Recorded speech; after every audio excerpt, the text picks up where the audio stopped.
Faltan Leire, Nieves. David y eso ya no los he Lizardo. puesto. Ya estamos online, ¿eh? ¿Ya estamos? Sí. Pues venga.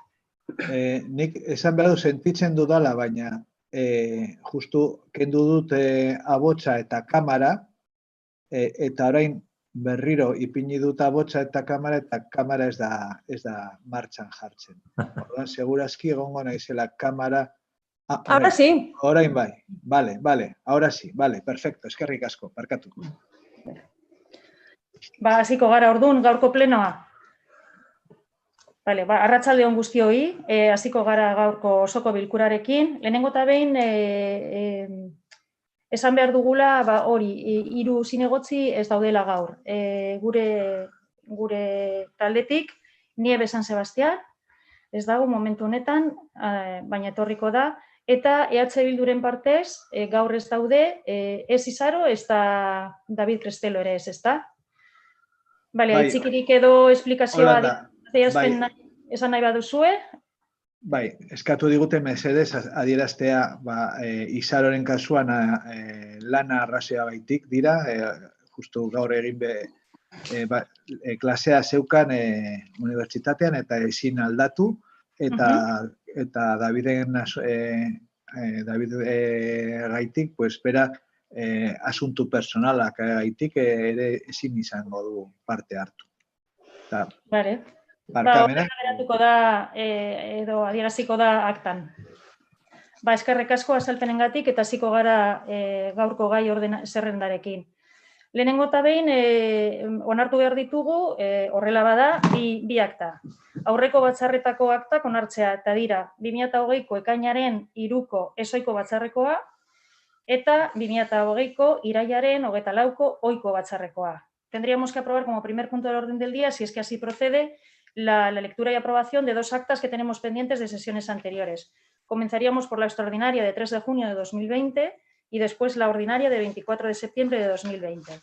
Bien, por lo que se refiere a la sesión extraordinaria de 3 de junio de 2020, como sabéis, quedó en su día esta acta sobre la mesa con motivo de una solicitud de corrección o de aclaración o de añadidura que realizó el grupo de EH Bildu y con motivo de la ausencia de la entonces secretaria titular, que fue quien estuvo en dicha sesión, decidimos dejarla sobre la mesa a la espera de que esa corrección, si acaso, fuera realizada por la señora secretaria titular, y así ha sido.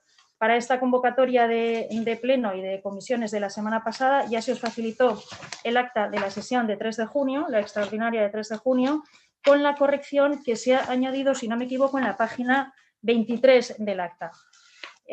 No sé si por parte de EH Bildu hay alguna mención o cuestión que indicar. ¿Ninguna? Entendemos, por tanto, que estáis conformes con la aclaración o con la corrección que se ha introducido y entonces ya pasaríamos a votar directamente, en primer lugar, este acta. Vale, pues entonces, Elisabete. Bai. Imanol. Bai. Iñaki. Bai, alde. Leire. ¿Leire? Tiene... Vale. Bai, ha dicho. Bai, sí. Íñigo. Bai. Aizea. Alde. Beñat. Bai. ¿Y Aitor? Alde. Vale. Bien, pues por tanto queda aprobada por unanimidad la primera de las actas. La segunda que nos tocaría, si procede a aprobar, sería la del pasado 24 de septiembre de 2020. Este pleno fue ordinario. Se nos ha facilitado también por secretaría, antes de esta convocatoria de pleno, el acta del 24 de septiembre. No sé si por parte de alguno de los concejales o concejalas hay algo que añadir, corregir. ¿Ninguna manifestación? Aipamenik ez, orduan bozkatuko dugu. Vale. Eli? Bai. Imanol? Bai. Iñaki?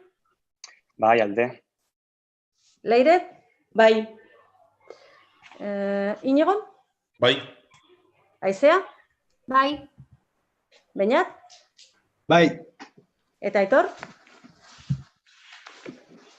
Alde. Vale. Bigarren puntua izango da plentziako bide eta gainerako espazio publikoen garbiketa zerbitzuaren kontratua esleitzea. Esto es la adjudicación del contrato del servicio de limpieza diaria y demás espacios públicos de la Villa de Plencia. Bien, como sabéis, en este expediente comenzamos a trabajar allá, bueno, se llevó a pleno en enero del 20, se empezó a trabajar antes, lógicamente, con motivo de la pandemia, la licitación ha sufrido la demora que han sufrido otros procedimientos de licitación, pero por fin hemos llegado ya a lo que sería la adjudicación del contrato de servicio de limpieza diaria y los espacios públicos de Plencia. Antes de darle la palabra al concejal correspondiente, Imanol, simplemente mencionar que el contrato, bueno, se ha adjudicado o se adjudicaría para el caso de que así proceda a la empresa que se ha presentado, que se denomina Brócoli Sociedad Limitada, que la duración del contrato sería por un año con una posible prórroga de otro año y que el importe de la adjudicación, he dejado la nota, 235, ¿no? son 235.399,43, que este precio es, si no me equivoco, con el IVA incluido, ¿verdad? Sí.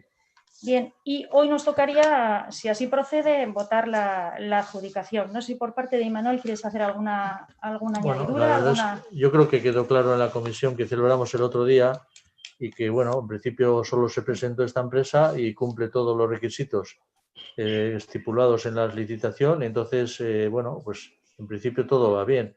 Creo que absorberá, bueno, no hay otra opción más que a los trabajadores que están ahora en la empresa GMSM y bueno, y a trabajar, no hay más. No hay más cosas que aportar.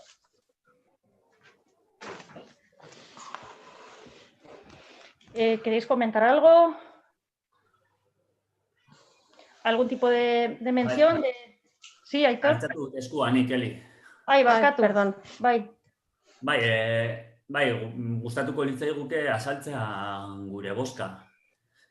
Zuk lehen Elik aipatuen moduan, alkateak aipatuen moduan, gai hau urte hontako urtarrilean joan zan plenora, ez dakit gogoratzen duzuen, baina gainera pleno hortan EH Bilduk proposatu zuen lizitazioaren espedientearekin aurrera egin aurretik itxoitea, ze garai hortan langileak bat zeuden negoziatzen enpresarekin, kasu honetan GSM-rekin, zeuden negoziatzen hitzarmen berri bat. Eta gu proposatu genuen bertan bera ustea, itxoitea, ea langileek hitzarmen berri bat negoziatzen zuten enpresarekin. Ez dakit gogoratzen duzuen, gainera gelditu genuen plenoa eta bar, zuek ez dakit inigo ikuste dut edo baten batek, bueno, berdin du, egon zala deitzen, telefonoz, enpresari, aber nola zegoen hitzarmenaren kontua. Asuntoa da, eta guk aipatu genuen, eta esen eruten kasurik egin, baina, karo, kasu honetan, udaletzeak adjudicataria, empresa batekin deko hitzarmena, tiene relación contractual con una empresa y no tiene relación directa con los empleados. Pero estos empleados dan un servicio claro, dan un servicio directo, en este caso, al municipio de Plencia.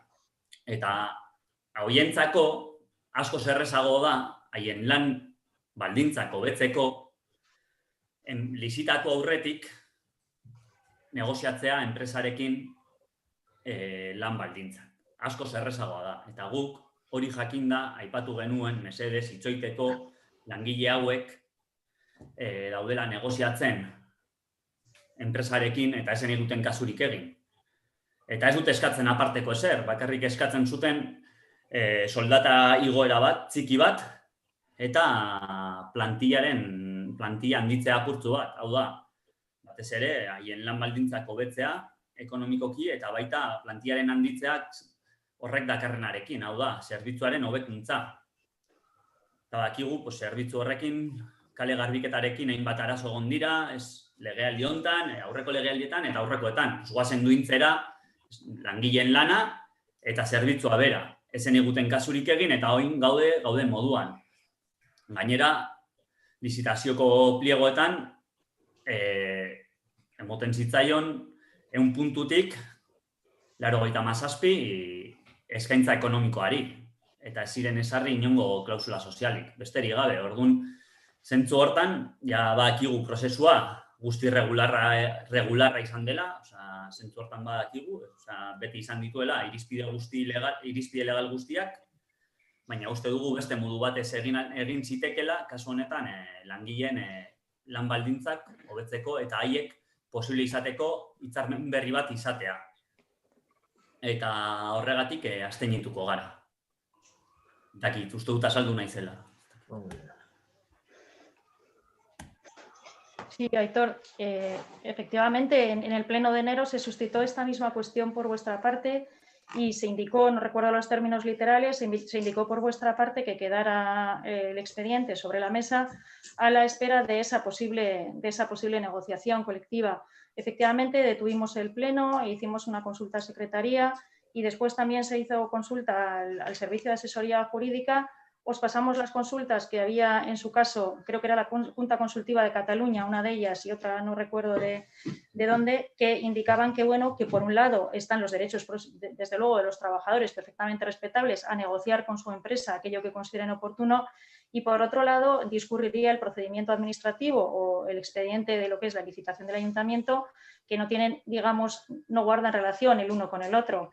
El otro día en la comisión suscitasteis estas mismas cuestiones y Manolo respondió que efectivamente nosotros desde aquí, cuando los sindicatos nos han solicitado estar, les hemos atendido, pero que la negociación, que en aquel momento ya nos indicasteis, creo recordar en enero, que estaba muy avanzada, y fijaros que hemos llegado a final de año y tampoco tenemos muchos más detalles, es muy respetable, eso seguirá su camino, pero no vemos motivo y además jurídicamente no existe motivo para detener o no adjudicar este servicio cuando Plentzia necesita el servicio de limpieza viaria.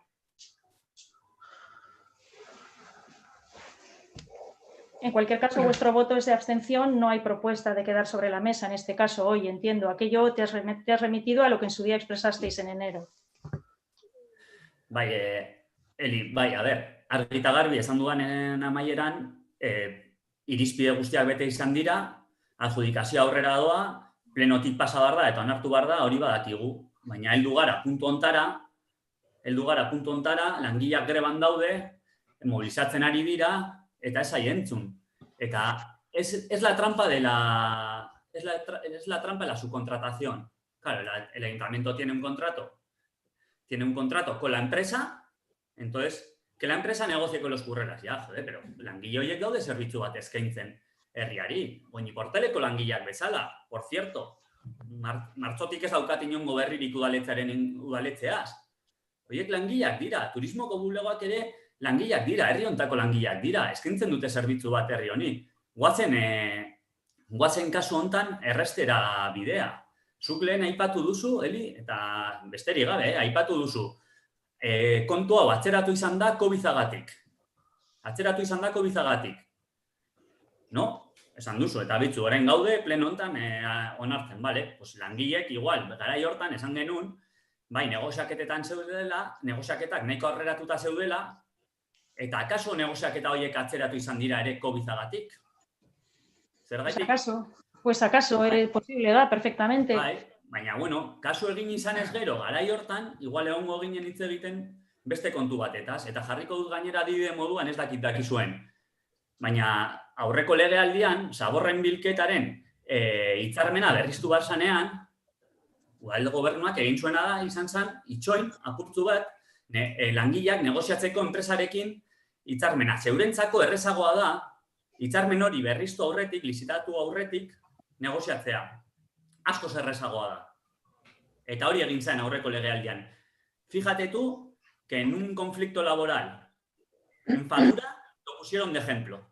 En Fadura, me refiero al polideportivo de Fadura.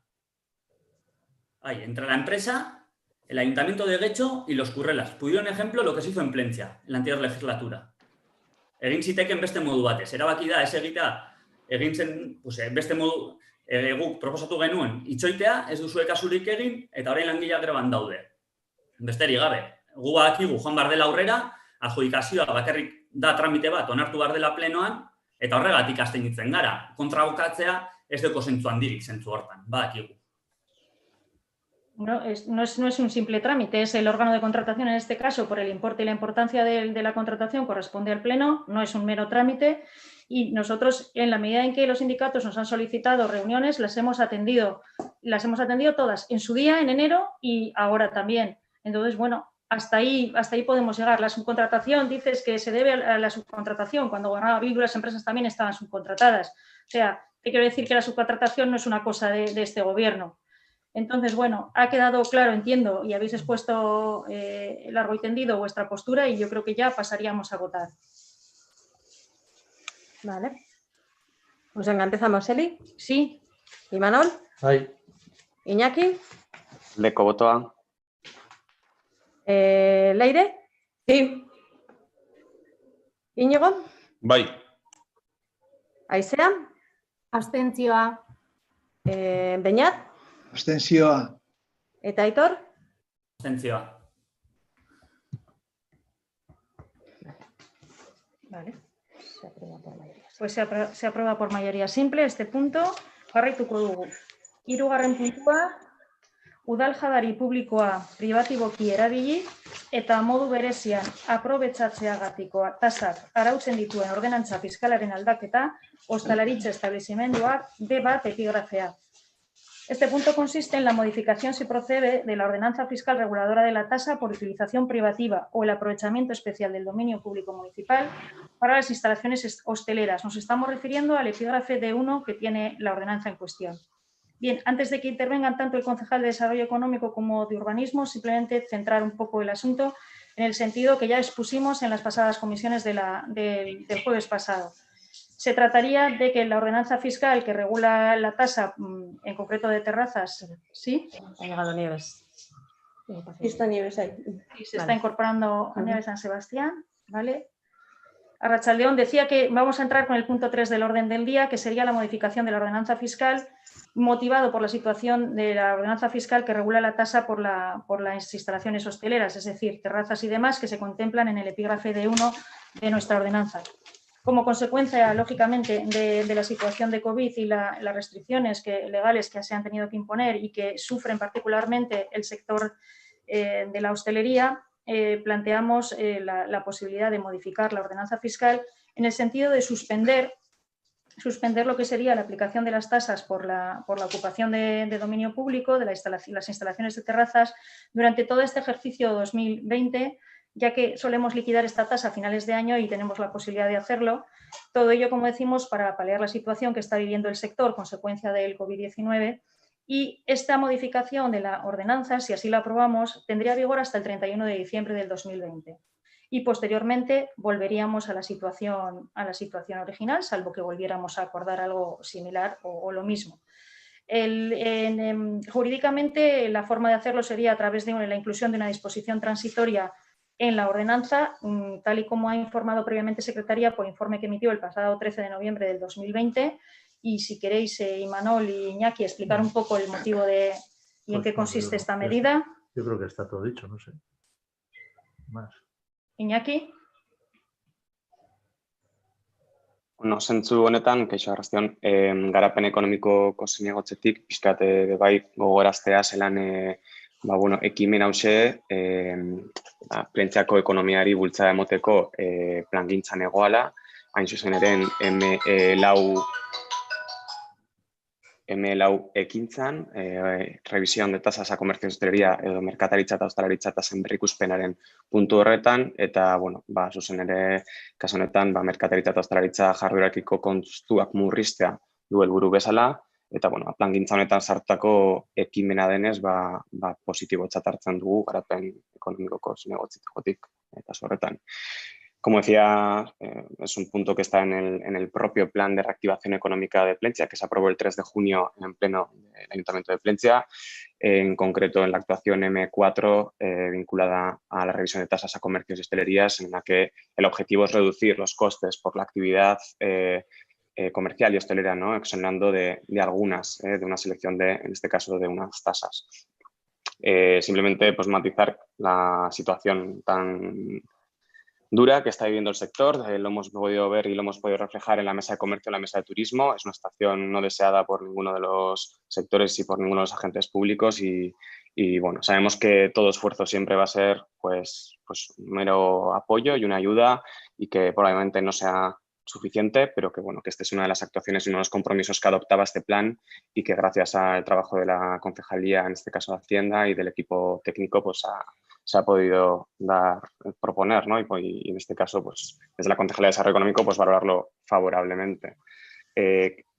bukatzar pizkate bai, aipatuko nuke eta gozan momentua dela eta enpresei bai pizkate arnaz puntu bat emotearren, atzo bertan alkatetza dekretuaren bitartez aprobatu zen COVID-19 inguruko laguntza berri batzuk enpresei emoteko, bai merkataritza, ostalaritza eta bestelako enpresei, bai establizimendua daukien enpresentzako laguntzak eta establizimendua ez da bezen, hori berrikuntza bezala, establizimendua ez daukien enpresentzako bebai diru laguntzak datorren astean Bizkaiko aldizkari ofizialean agertuko dira. Como decía, aprovechar un poco pues, la situación tan complicada que están viviendo los comercios de hostelería y también pues, las empresas en general de nuestro municipio y quería un poco destacar, solo de manera muy informativa y podéis perdonar que no sea parte del orden del día, pero como coincidía con este punto también, que ayer se firmó, se aprobó y de alguna forma se decretó a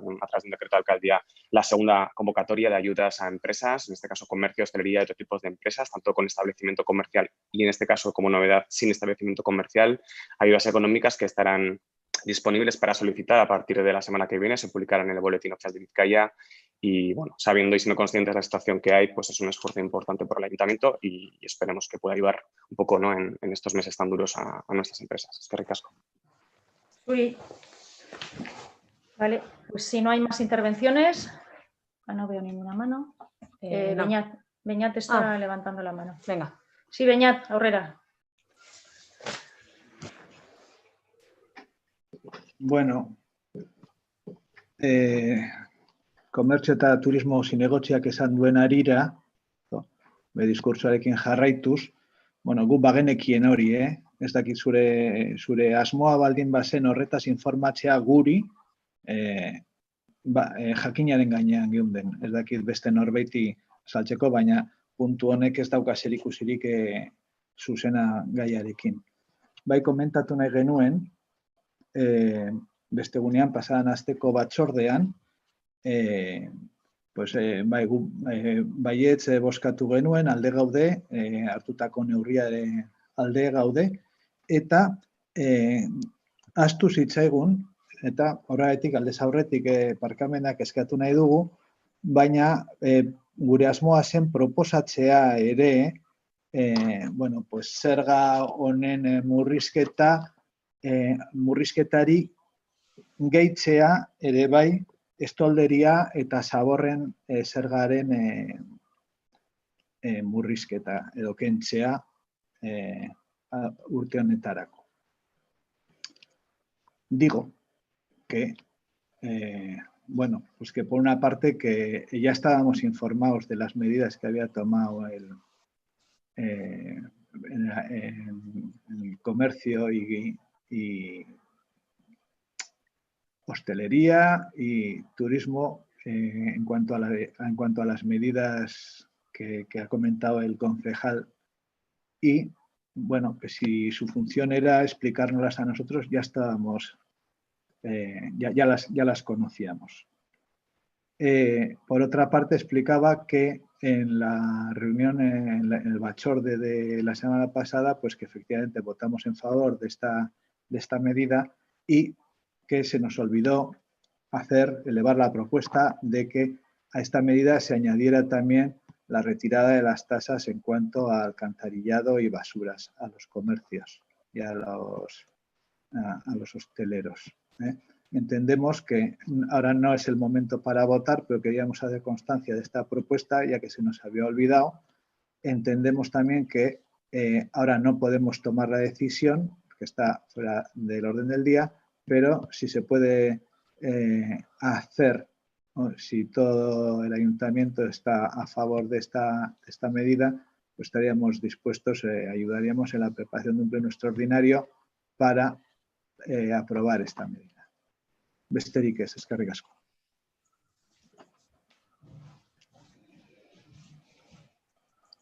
Iñaki. Bai, Iñaki. Eskerrik asko, egia da, esan duzun bezala informazioa emotea zen, eta, badakite puntuan ez egoala puntu hori, eta barkamen askatu zuet horrezagatik, baina, bai, dekretua atzo bertan sinatu zanez, gaur informazio hori bai berriztutea zen helburu. Bestetik aipatu duzun proposamena dela eta proposamen hori ez da berria ere, azkenean berreaktibazio planean bertan sartutako puntu bat dago, hau da, ME laugarren puntuan, merkataritza eta ostalaritza tasen berrikuspen puntu horretan, ez bakarrik puntu hau, baizik eta beste motatako tasak aztertzea bebai eginda, azterketa hori eginda, eta horretan gagoz bebai, idazkaritzak be mai gainean dauka beste tasen inguruko hausnarketa hori, orduen, hirugarren, hau da, ekainaren 3an bozkatutako plangintza horrek ja kontemplatzen zuen honelako zerga edo bestelako zergak hausnartza honen inguruan hausnartzea idazkaritza horretan egonda eta mai gainean dagoen kontu bat bada, baina momentuz kritik ez da esarri eta horrezagatik puntuan ez da etorri osoko bilkura honetara. Como decía, el primer punto era solo una cuestión informativa por decreto de alcaldía que se había firmado ayer y por dar información y por eso pedía perdón. Sí que en respecto a este tema que comentamos, el propio plan de reactivación ya indicaba que se acordó el 3 de junio y que se aprobó el 3 de junio en este pleno, incluía en la actuación M4 la revisión de tasas a comercio y hostelería y, por lo tanto, entre otras, no solamente en la que hoy se propone aprobar, sino otras tasas, entre las que también está, evidentemente, las que ha mencionado en este caso el concejal de H. Bildu y otras más. Sí que se ha trabajado ya y la propia Secretaría tiene sobre la mesa la propuesta de hacer esa valoración sobre este tipo de tasas y, por lo tanto, aunque no se ha traído este pleno, es una propuesta que desde el 3 de junio se venía incluyendo en este plan de reactivación. Bien. Barkatu Eli, bai, nik ados nago esan duzunarekin, hori guk ere bai aztertu egin dugu. Badaude maila anitzak aztertzeko gauzak, guk ere bai aztertu dugu, eta horregaitik esan dut pasadan astean ahaztu zitzaigula hau proposatzea, baina horren jakinaren gainean, orain kanpoan dagoela eta ez dugu proposatu nahi dugu hau zuzen. Eta orduan nahi dugu hau, pentsatzen dugu posiblea dela, ez duela asko suposatzen udalarako, eta pentsatzen dugu bai hostelariak eta dendarientzako asko suposatuko lukela. Horregaitik proposatzen dugu hau aurrera eramatea, erabakitzen bada aurrera eramatea gure apoioarekin joango da, eta eskaini dugu gure burua urte amaitu baino lehen, osoko bilkura berezi bat egitea hau aprobatzeko. Bale. Beste aipamenik ez badau, orduan bozkatuko dugu neurri hau, ezta? Hasiko gara orduan bozkatzen. Eli? Bai. Imanol? Sí. Iñaki? Bai, aldeko botoa. Leire? No se te ha oído, Leire. Pon el sonido. Bai. Vale. ¿Nieves? No, Nieves puede votar. ¿Puedo votar? Sí. Bai. ¿Íñigo? Bai. ¿Aisea? Bai. ¿Beñat? ¿Beñat? Bai. Vale. ¿Eta Aitor? Bai. Vale, pues queda aprobada entonces la medida por unanimidad. Bien, laugarren puntua da emakumeen aurkako indarkeria desagerrarazteko nazioarteko egunaren azaroaren 25 aldeko adierazpena. La declaración en favor del 25 de noviembre, Día Internacional contra la Violencia hacia las Mujeres. En este punto le voy a ceder la palabra a Leire Gondra, que ha preparado una declaración conjunta que ha trabajado con los colectivos feministas del pueblo y con también el grupo de H. Bildu. Y por tanto, Leire, cuando quieras, explicas, por favor. Eso. Bueno, pues como ya ha venido sucediendo en los últimos meses, pues nos hemos sentado a la mesa los dos colectivos feministas que trabajan expresamente el tema de la igualdad en nuestra localidad, que son Araldi, Sorguiñen, Alábac y este ayuntamiento, para preparar una declaración conjunta con motivo del 25 de noviembre, Día Internacional contra la Violencia Machista. También preparamos conjuntamente este texto y desde la Concejalía de Igualdad y desde el Ayuntamiento en general, yo creo que todos estamos de acuerdo en agradecer a ambos colectivos, a Araldi y a Sorgin Alábac, el trabajo realizado y la buena sintonía que ha habido a la hora de poner en marcha esta mesa de trabajo que probablemente, a mí al menos, lo que yo creo que todas las partes que han contribuido en esto, pues es lo más gratificante es la evidencia de que lo esencial y en lo más importante y en lo más vital, pues estamos de acuerdo y estamos todos a una. Y en este caso, pues es en trabajar en contra de algo tan intolerable como es la violencia machista. Así que bueno, también evidentemente hemos hablado con EH Bildu, que nos manifestó también su apoyo a un texto que está trabajado conjuntamente Ayuntamiento con el colectivo feminista, y también es algo que el apoyo y también se manifestó en la pasada comisión, lo cual pues agradezco. Y bueno, pues queda un poco raro estas lecturas así online, pero creo que es importante. Si alguien se anima a compartir la lectura, pues estupendo. Y si, no sé, si alguien se anima, que levante la mano, ahí se guay.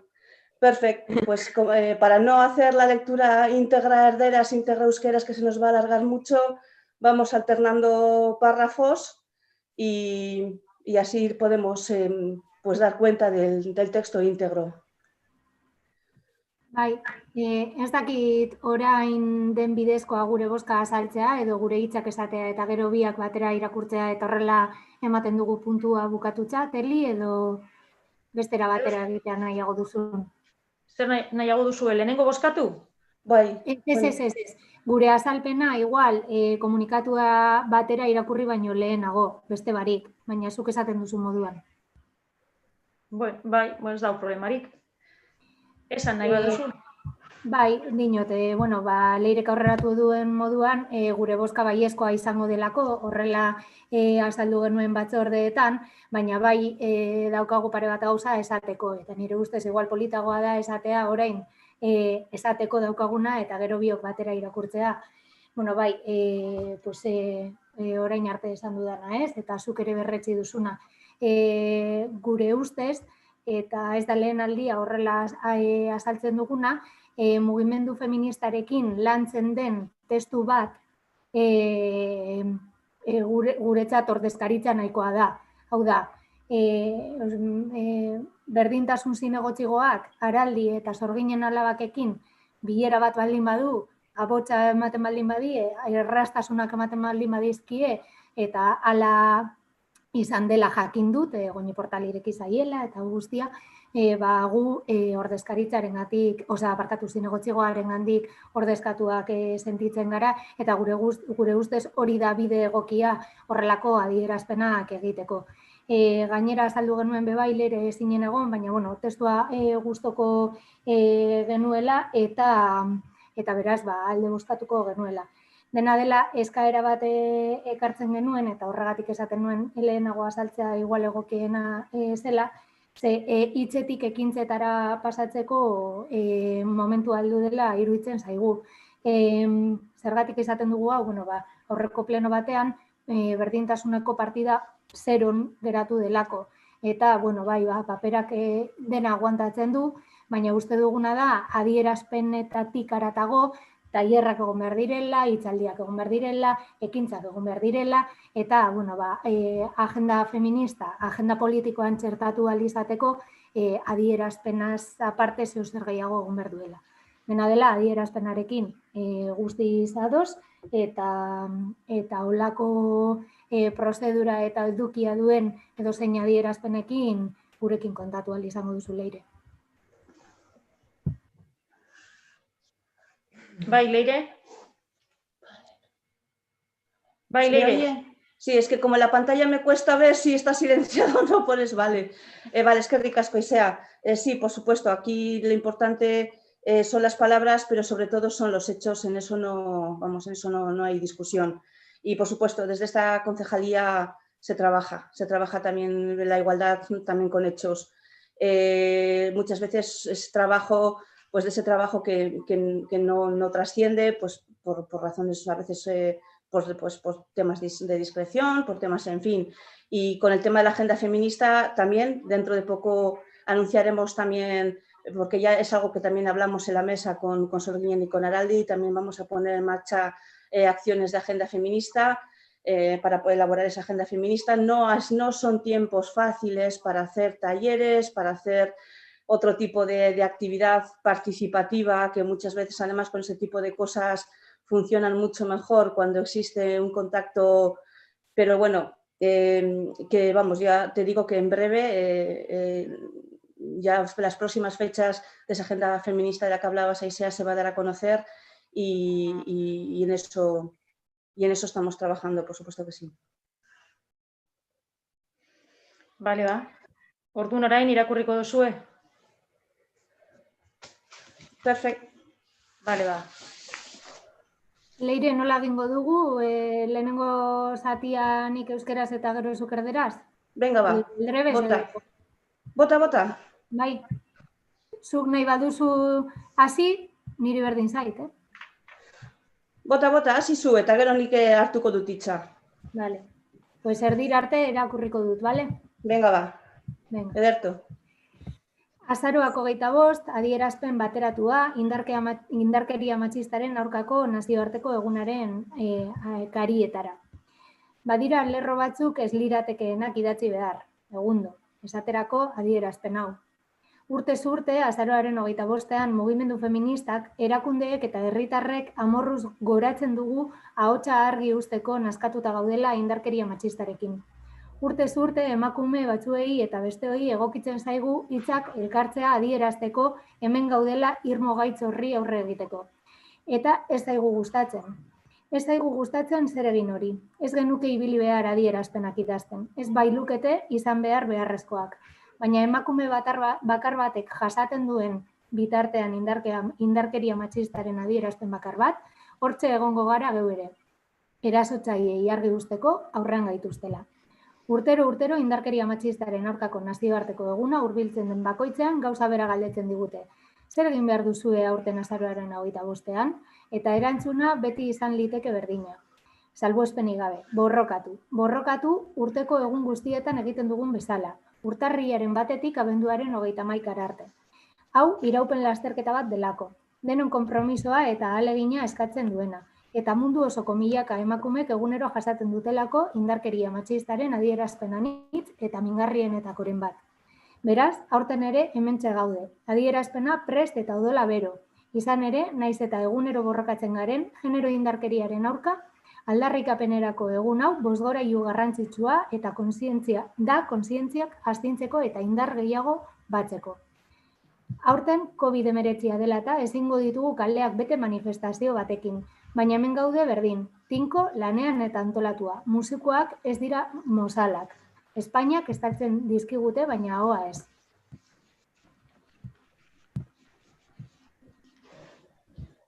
«1072. Se dice pronto, pero tarda bastante más en digerirse. Es el número de mujeres que han muerto víctimas de la violencia machista en el Estado desde el 1 de enero de 2003, que es cuando comenzó a llevarse el recuento oficial. En lo que llevamos de año, la cifra asciende a 39. Es insoportable. Y esta es la cifra de los casos que terminan en muerte, en el desenlace más extremo de este tipo de violencia. Pero a diario el escenario social está cuajado de otras agresiones que tienen a las mujeres como diana. Los ninguneos, los menosprecios, los comentarios despectivos o de carácter sexual, los abusos. Todos ellos son un suma y sigue de situaciones que conforman esta telaraña que es la violencia machista. Y queremos recordar que esta lacra no sabe de edades, la sufren mujeres jóvenes y mayores, la ejercen hombres jóvenes y mayores. Nosotras ya nos hemos organizado, desde el movimiento feminista, desde las instituciones y desde la suma de voluntades individuales. Somos muchas, diversas y tenemos claro el objetivo. Ahora os toca a vosotros tomar la conciencia colectiva de que los modelos de masculinidad imperantes son vacíos y destructivos. Debéis hacer de esta vuestra lucha. Insistimos, es hora de deconstruir para construir. Hombres, caminad junto a nosotras contra la violencia machista. Los dos grupos políticos que conforman el ayuntamiento de nuestro pueblo, EAJ-PNV Plentzia y EH Bildu Plentzia, y las dos agrupaciones que trabajan en la localidad en pro de la igualdad, Araldi Elkartea y Sorginen Alabak, nos comprometemos a hacer frente a esta otra pandemia. No pararemos hasta que los contadores inicien y terminen cada año con el mismo número de víctimas. Y hasta entonces, cada año con el mismo número de víctimas, 0. Y hasta entonces seguiremos alzando voz y rabia cada 25 de noviembre, escribiendo líneas reivindicativas y llamando a la lucha contra la violencia machista. Agresor, aquí sobras. Agresor, aquí no eres bienvenido. Gora Plentzia feminista. Vale, ba. Orduan, lehenengo azalpenak, bigarrena irakurketa eta hirugarrena ja bozkatzea, ezta? Bozkatu behar dugu, azken finean. Vale, pues hasiko gara bozkatzen. Venga. Eli, Bai, Imanol, Sí. Iñaki, Bai, aldeko bota. Leire, Bai, Nieves, bai, Íñigo, Bai. Aizea, Bai, Beñat, Bai, eta Aitor. Bai. Vale, pues se aprueba por unanimidad, hau batez onartzen da. Bosgarren puntua, Euskararen nazioarteko egunaren, abenduaren 3, aldeko adierazpena. Como todos sabemos, el 3 de diciembre pues, se celebra el Día Internacional del Euskera y le cedo la palabra a Iñaki, al concejal de Euskera, para que nos comentes lo relativo a este punto del orden del día. Iñaki. Bai, arrastion, ja Gabon danori. Eta, bueno, kasu honetan, nazioarteko, Euskaren nazioarteko eguna 2020an emongo dan abenduaren 3ko adierazpenari aurrera egiteko punto hoxe dago osoko bilkuran. Testua irakurri aurretik eta gero bozkatzetik, bozkatu aurretik ere, guztuko litzadake, geure testuaren bai azalpena eta prozesua azaltzea pizkat ere, nahiz eta komisio batzordeetan azaldu zen zein zen borondatea, eta, era labur baten azalduko dut. Geure aldetik eta Euskara Zinegotzigotik guztizko borondate honez, geure proposamena urrengoa zen. Lehenik eta behin, batzorde informatiboan beste alderdi politikoekaz, zein Euskararen nazioarteko egunaren inguruko adierazpen baten ikuspuntuak zeintzon zeran pizkate konpartitu edo pizkate horren inguruko eztabaida bat sortu eta hortik aurrera amakomuneko testu bat lortzea edo guztiok erabaten edo bestea eroso sentitzen garen testu baten pizkate horren inguruan lantzea. Bestetik, horretik aparte, gero Euskararen Forora testu hori edatzea eta ekarpenik egongo, kasu horretan egongo bazan, ekarpen horiek be testu horretan sartzea eta azkenik osoko bilkura ekartzea da. Hori izan pizkat geure prozesua, batzorde informatiboan egin duen horren inguruan berbabe bai, posible da eta nire aldetik hartzen dudan erantzukizuna bai, da posiblemente prozesu horren informazioa lehendik eta aipatzea igual hobekuntza bat izango zen edo EH Bilduri bai informazio hori aurretik emotea posiblea izango zala eta zentzu horretan beste proposamen bat landu genduen eta horrek be igual konfusio batzuk ekarri zuen eta eztabaida bat sortu zuen batzorde informatiboan, baina hala ere geure konpromesua eta borondatea beti ona dela esan behar dut, ez da egon bestelako konturik atzetik, baizik eta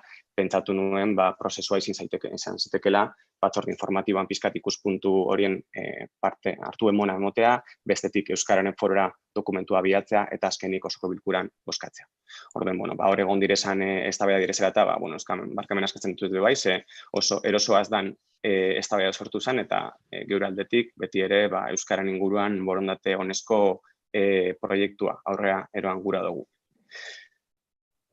Bestetik hori izan ere azalpena, eta horren inguruan egindako lana hurrengoa izan zen.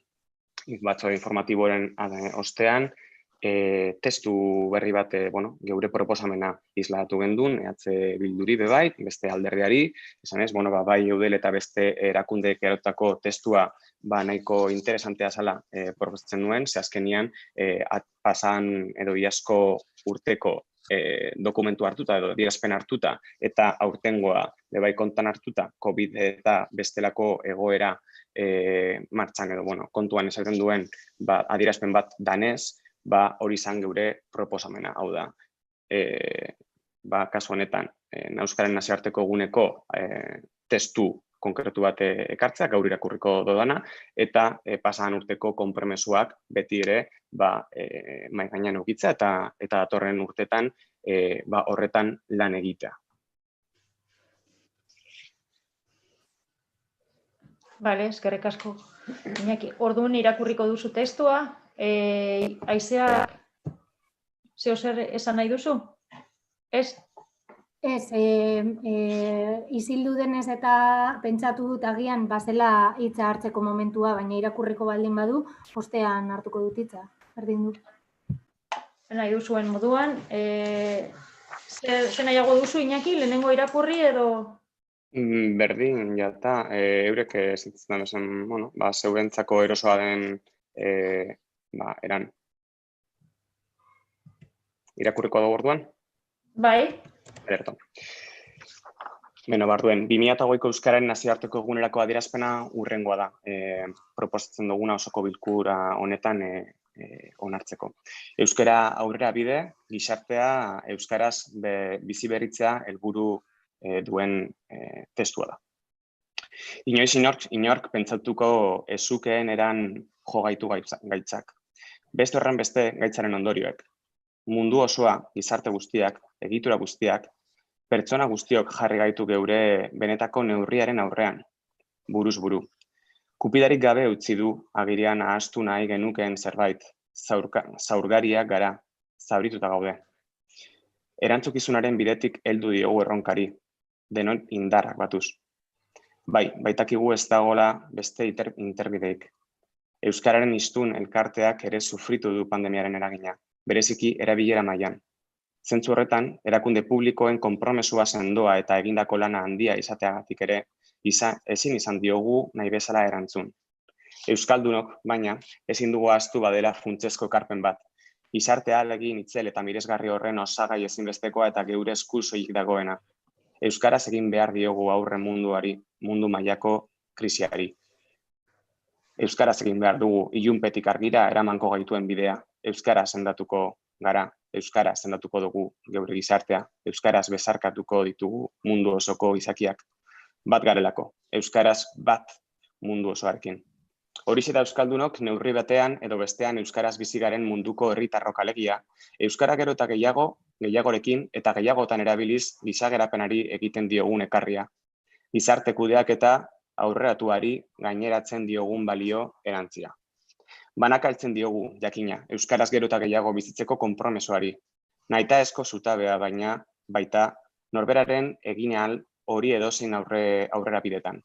Oso bereiziki gizarte prozesu konplexuetan, eta horixe da euskara bizi berritzea helburu duena ere. Gizarte prozesu konplexu bat, ertz, eta osagai ugari duena. Ongi asko dakigu hori mundu osoko euskaldunok. Badakigu, besteak beste, euskaldunok euskararen hiztunez elkartea osatzen dugula. Eta euskaraldian norberaren erabakimenetik abiatzen dela euskara gehiagorekin eta gehiagotan erabiltzekoan inguruan hainbatetan sortzen zaizkigun oztopoak gainditzeko bulkada. Baina badakigu era berean, ezinbestekoa dugula elkarrengana biltzen gaituen bulkada ere. Norabide biko biktorea baita euskara eta euskaldunok lotzen gaituena. Euskarak herri egiten gaitu. Euskaldun hiztunon komunitateak egiten du euskara orainaren eta etorkizunaren hizkuntza. Bide horretatik heldu zaizkio beti euskarari aurrera pausu behinenak. Norberaren eta gizartearen konpromesoak sendo uztartzetik unean uneko beharrizanei euskaraz erantzuteko erabaki sendotik etorkizunerako bidea euskaraz solatzeko euskal instituzioek, gizarteak eta gutariko bakoitzak egindakotik. Euskaldiak eskaintzen digu aurten berriz ere zailtasunak aukera bilakatzeko abagunea, krisia aukera bihurtzeko lanabesa. Ingurumari aldrabesean dator, ezbairik gabe aurtengoa, eta horrek areagotu egingo du guztion eta bakoitzaren konpromisoaren balioa, administrazio eta erakunde publikoena barne. Aurtengoan, balio berezi batez apainduko da aho bizi, belarria prest eta bihotza kartzu dugun guztion ekimena.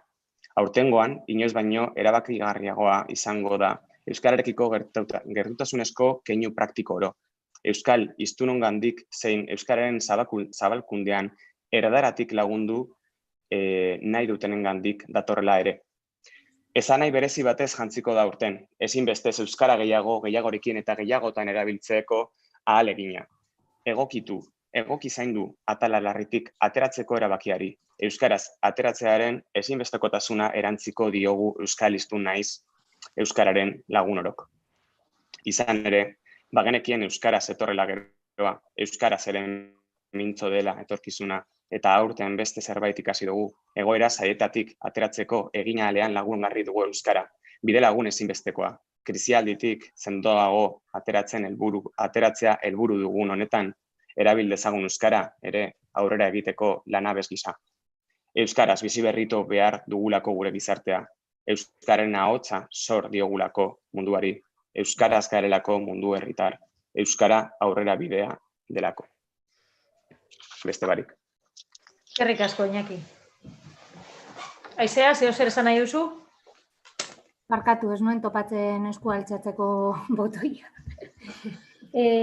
Bai, Iñaki, baitu, ez dugu zure borondateaz dudarik, badakigu borondate honez joan zinela ez proposamen batekin batzordeetara, baizik eta zuk esan duzun moduan borondate batekin, eta barkamenak eskertzen dizugu, baina, bueno, penaz jasotzen dugu proposamen hau, aurreko proposamena ez bezala, Euskal Herri osorako pentsatutako proposamena dalako, eta gure ustez, askotan esan dugun moduan, plentziatik eta plentziarako adierazpenak onartzea dagokigulako. Hau da, zuk esan duzun moduan, Eudel, denetarik ez, UEMak eta hainbat eragilek sinatutako zer da, eta guk batzorde horietan esan bezala, espero genuen azan aurrelanketa bat plentziako eragileekin ekartzea, eta inkluso posiblea baldin bada, batzorde horiek baino lehenago jasotzea guk batzorde horietan ere zozer diktaminatu ahal izateko. Eta, berriz ere, adierazpen huts batekin gatoz, eta oso, ez dakit, larria iruditzen zaigu guri, bigarren plenoa dela, adierazpenekin gatoz dela. Hau da, gaurko gai ordenean dago, kale garbiketaren prozedimendu administratiboaren puntu finala, hau da, lehen esan duguna, adjudikazio edo esleipen hori, ordenantza baten behin-behineko aldaketa txiki bat, eta bi adierazpen. Ez dago beste zer gai ordenean. Eta, zuk azaldu bezala, batzordeetara etorri zinen, bi talde politikoekin elkarlana egiteko intentzioarekin, eta zure proposamena izan zen, iazko deklarazio edo adierazpen hori birpasatzea. Guk lan hori eginda geneukan, eta horretan sargintezken, nahi baldin baduzu, baina aurreratzen dizut, uste dut konpromiso bakar bat edo betearazi duzuela. Gure erantzuna oso argia izan zen, feminismoarekin bezala, herriko arigune, arnazgune, eragile euskaltzale eta taldeekin egiten duzun guztiarekin ordezkatuak sentituko gara, baldin eta prozesu hori ematen baldin bada, eta jaso dugun erantzuna, izan da, astelehenean formalki jaso dugun bakar hori dela iazko adierazpena, gehi Eudel, UEMA eta hauen adierazpena eta ekarpenak egiteko gonbitea, astelehenean, gaur osteguna da. Eta gainera jakin dugu ere, foroan parte hartzen duten eragileei astelen horretan bertan ere bidaltzen zaiela proposamen berdina ekarpenak egiteko. Beraz, ez da aurretik landutako testurik proposatzen pleno hontarako. Beraz, ez dago modurik hau honesteko gure partetik, turismoari eta ekonomiari ematen diozun garrantzia, entitatea eta berba egiteko denbora 13 konpromiso horiek egikaritzera inbertituko bazenio, ez da gauza bat izango litzateke. Gaur egun basamortu batean bizi garela uste dugu, euskaraz hitz egiten dizuegu eta zuek erderaz erantzuten duzue. 2019ko abenduaren 3-tik 2020ko abenduaren 3ra 0 bilakaera egonda, 0 rekorrido egonda, hori bai, plastikoan dirutza bat gastatu duzue. Eta duela 2 urteko euskaraldiaren bultzatzaileekin ez duzue kontakturik izan. Ariguneak itxita daude. Kultura egoitza itxita, gaztelekua itxita, gaztetxea itxita. Ez dago euskara agendarik, ez dago kultura agendarik. Bertsoak, ez errez, gazteria zerbitzua zuzenean itxita. Gazteinfo itxita. Antzerkirik ez. EH Bilduri bronka botatzen diozu noizbehinka, eta azkenengoa izan da, inoiz gonbidatuak izan ez garen bileretara ez joateagatik. Gure parte hartzea movida hauetan, Iñaki, voluntarioa da. Aldiz, zure bete beharra derrigorrezkoa da. Euskara, zehar lerro moduan tratatzea, derrigorrezko bete beharra da zuretzako. Balzenekien udaletxera dituta, ha llamado al ayuntamiento de Plencia agertzen dela.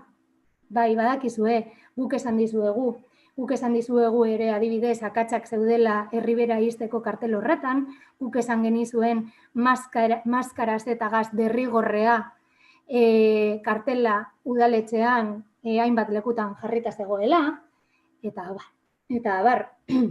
Beraz, erderaz esango dizut, baina dejad de preocuparos por el euskara y ocuparos del euskara.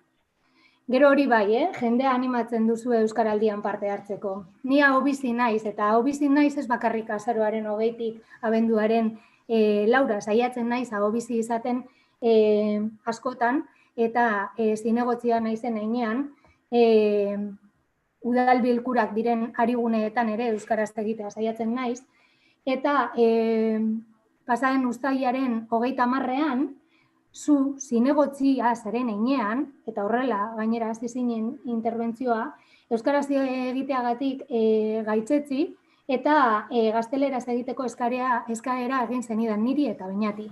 Eta ez hori bakarrik, ostean, gure taldean egiten diren ustezko akatsak aurpegiratu zenizkigun.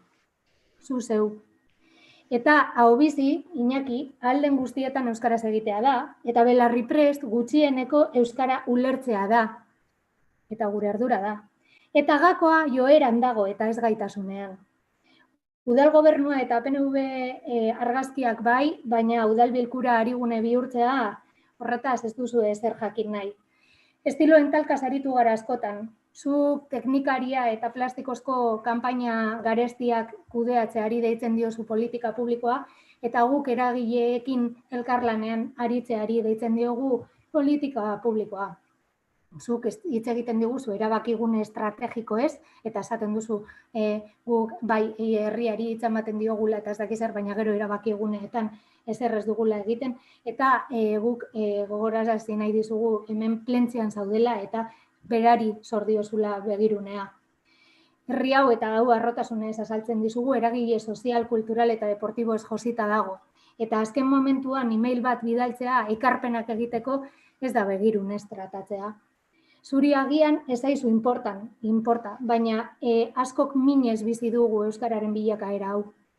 13 konpromiso horiek ez betetzeaz gain, udal gobernu honen jarrerak zinez mintzen gaitu, eta belarriak eta begiak odoletan ditugu batzutan. Zu oraindik ezen den hemen, baina herri giro oparoari esker, gutariko asko erdaldun hutsak izatetik, euskaraz militatzera, euskaraz mintzatzera, euskaraz hitzaldietara joatera, euskaraz gure artean harremantzera pasatu ginen. Eta izan zen agenda kulturalagatik, izan zen gaztetxeagatik, izan zen jaietan euskara lehen etzizelako, kafea euskaraz eskatzeko kanpainei esker, hori guztia alde batera utzi da eta herria antolatu eta euskaltzalea albo batera utzi da bai. Zuen sasi proposamen honi ezin diogu baiezkorik eman, ez diogu ezezkorik emango eragile guzti hauek idatzitako proposamenarekin ados gaudelako, hala ere ez da plentziarako, baina ez ditugu zuen aurpegiak zurituko. Vaya monólogo. Eli, mesedez, Eli, uste dut dagokizula arreta deitzea zinegotzi horri. Ez dala lehen aldia olako komentarioak egiten dituena, Mesedez, justo momentu horretan Iñakiri eman behar nione hitza, zeo zer esateko, eta bai, zure kexa hartzen dute aizea. Iñaki, zeo zer erantzun nahi duzu? Bai, labur zatuko nazi zanten. Argita garbi ikusten dut, zelan astelenetik nik bialutako informazioa momentu horretik eta gaur arte Euskararen alde egin dozun lana Argita garbi osoko bilkura honetako espitz hauze edo ekarri dozun testua, edo eztabaida hauze dela, eta ez euskararekiko egin beharreko lana. Hori Argita garbi, euskara politikagaz lotzea dela helburu ikusten dut zeure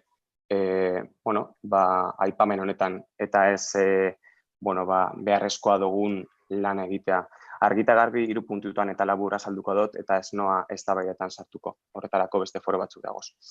Eta benetan zerdasun ezten dut, ez da hauze holango leku bakarra edo momentu bakarra bizi izan duguna zeuekaz pasadan urtean. Bizi izan dut bai ekainaren 3an ekonomia berratzeko plana aprobatzerakoan, beti ere borondate ona dago bidetik, baina azkenean politika hutsa egiten dugu oso garrantzitsuak diren kontuekaz.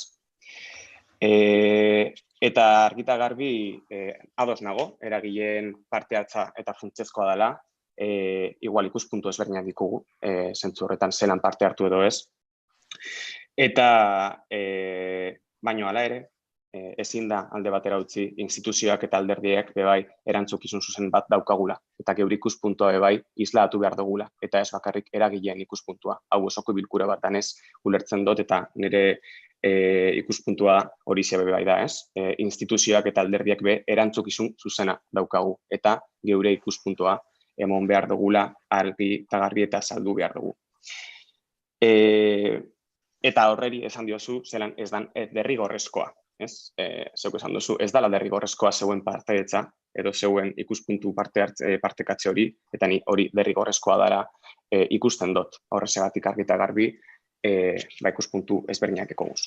Hala ere, ez noa eztabaida baten sartuko, Argita garbi nabaritzen da ezaritela etorri hainbat forotara, eta etortzen zaretenean ez dozuela berba askorik edo planteamendu askorik egiten.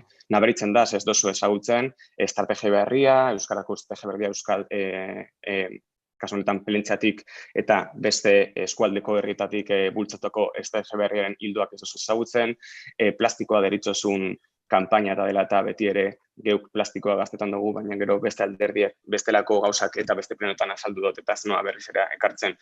Ez da plastikoa, hau da, komunikazioa lantzea herrian, hau da, EH Bildu jartzen baldin badau pankarta bat herrian, eta honetarako askotan egin dozue, hori ez da plastiko kanpaina bat, baina geuk jartzen dugunean kanpaina bat kalean bertan hori bada plastiko kanpaina bat. Baina, ez noa sartzen horretan, benetan, agendaren kontuaz aipatu duzu, ez dozu ezagutzen Argita garbi eskualdeko agenda, eta nabaritzen da ezarotela etortzen, eta zeure kasuan ezarela etorri Euskara Forora nabaritzen da, ez dozu ezagutzen eskualdeko agenda, eta ez dozu ezagutzen azkenengo hainbat eta hainbat zerbitzu mondirezenak, bai dinamizazio kontuan, baina bebai hizkuntza politiketan eskualde maila. Eta hor dago bebai aldaketa garrantzitsu bat, plentziako euskara hizkuntza politikak bultzatzeko eskualdea ere beharrezkoa dugula. Eta horretan 4 urtetan nahiko urrun egon zarie EH Bildutik eskualden mailan. Ez noa farre egiten, Aizea, zeuke gura oso errespetu kontu bat, baina zeuke errespetu hori izlatu behar dozu, beste zinegotzi baten, kasu honetan, diskurtsoa bai, edo azalpena dakasunean. Orduan, hori da bigarren puntua eta azalpena, zaretela etorri nabaritzen da. Ez dozuela ezagutzen euskarako politikak eta estrategiak eta horretan behar zaituztegu.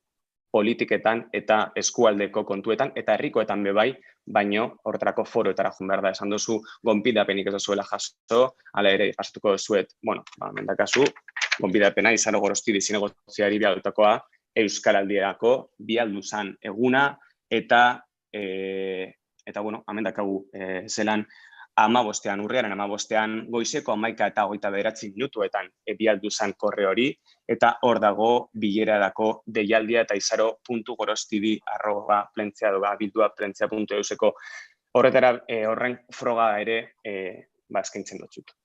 Azkenik, euskarak jarrera politikoak alde batera utzita, alderdi guztien eta administrazio publikoen bultzada behar dau. Gagozan momentu latzean hain zuzen ere. Eta ez bakarrik eztabaidatik beste eztabaida bat sortu eta beste eztabaida horretarako beste foro batzuk dagoze. Eta beharrezkoa da. Orduen, prentsako euskara zinegotzigoak ala ere, euskara foroa eta eskualdeko euskara zerbitzua ere, zuen partaidetzarekin eta zuen partaidetzapen zain egungo da. Behar dozuenean eta beti bezala zuekin lan egiteko prest egongo gara, horrela beste barik, eskerrik asko. Bai, Aizea? Bai, ni eskerreli.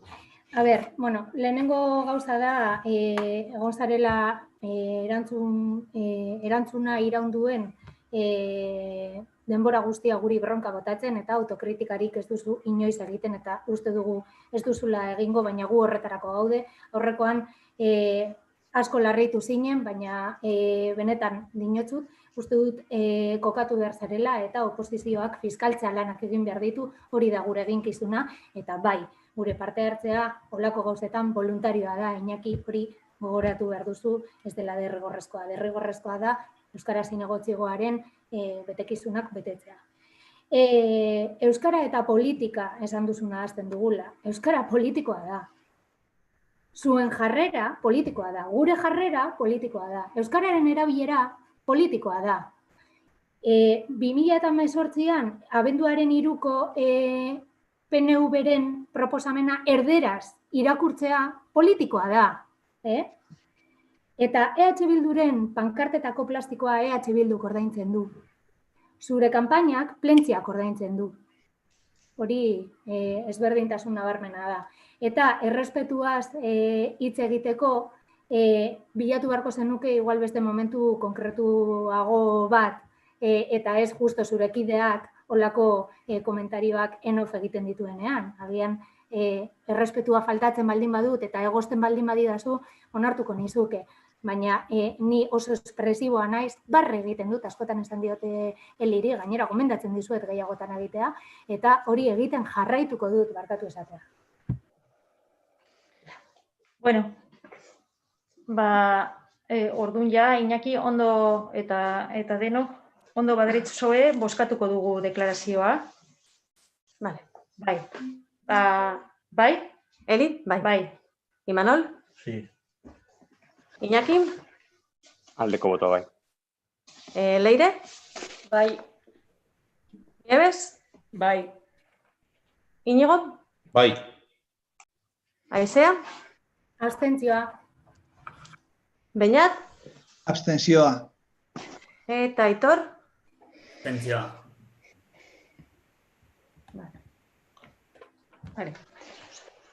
Vale, pues queda aprobada entonces por mayoría simple. Absoluta barkatu. Eta ja, hau eginda, puntu hau eginda, bai, dación de cuenta, bai. Azken osoko bilkuraz eigarren puntua orduan. Azken osoko bilkuraz geroztik emandako dekretuen berri ematea. Sería la dación de cuenta de los decretos de alcaldía que se han dictado desde el último pleno. Desde el 295/2020 de 21 de septiembre hasta el 390/2020 de 20 de noviembre. Si hay algo que comentar o decir sobre la dación de cuenta, sí, Aizea. Bai, behitu Eli.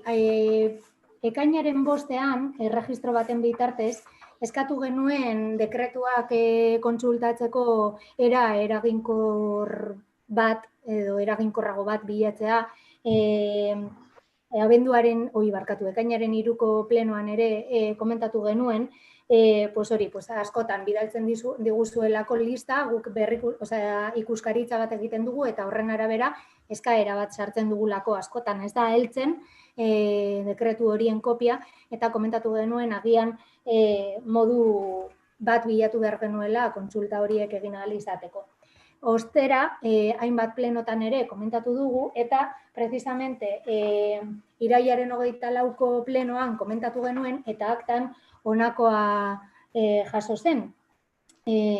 Continúa el señor David Crestelo diciendo que no se les ha contestado a la solicitud relativa a la consulta de la carpeta de decretos. En este caso estábamos hablando de poder acceder directamente a la carpeta de decretos para saltarnos el paso de tener que pedirlo por registro, que vosotras lo veáis, preparar el registro de salida, que nos llegue, eta hori guztia. La señora alcaldesa manifiesta que el acceso a la carpeta de decretos no se ha denegado y sí se le ha dado respuesta. Para explicar este punto toma la palabra la señora secretaria occidental, la cual comenta que no ha querido cambiar el criterio que cree que está establecido por la secretaria titular por una cuestión de prudencia. Orduan, gero jarraitzen du, azaltzen da, eta esaten du gero, cuando se reincorpore la secretaria titular que determine ella el criterio sobre dicha cuestión. Guk berriro ere eskatzen dizuegu kontsultak egiteko beste modu bat. Erderaz azalduko dut azkarrastar. En anteriores ocasiones, en plenos que recordemos ahora, en un registro del 5 de junio, después de un pleno del 3 de junio, solicitamos una manera más efectiva para consultar los decretos, ya que cuando se manda la convocatoria nosotras recibimos una lista, la miramos y solemos solicitar el decreto que nos interesa revisar. Esto conlleva que tenemos que hacer un registro por registro de entrada, que vosotras lo veáis y nos tenéis que contestar por registro de salida. En muchas ocasiones eso además nos ha producido y ya son varios los plenos en los que hemos solicitado, en concreto, David ha solicitado una manera más ágil de poder consultar estos decretos. Y en su momento se habló incluso de tener acceso a la carpeta en red de los decretos, de manera que no habría que estar solicitando, sino que directamente los consultaríamos. Y en caso de que quisiéramos algo más, pues se miraría el expediente. No se nos ha contestado. En el pleno del 24 de septiembre se recoge en acta lo que he leído anteriormente. Y simplemente era reiterar esa solicitud de búsqueda de una solución para este tema. Gauzatxo bat, baina gaude aurreko puntuan, dekretu bati buruz, konkretu bati buruz, zeo zer nahi duzue? Azalpenik, hori da galdezke bat, ¿está? Un ruego que realizáis, que reiteráis, que proviene de otros plenos. Vale, pero sobre la dación de cuenta de los decretos, ¿alguno en concreto?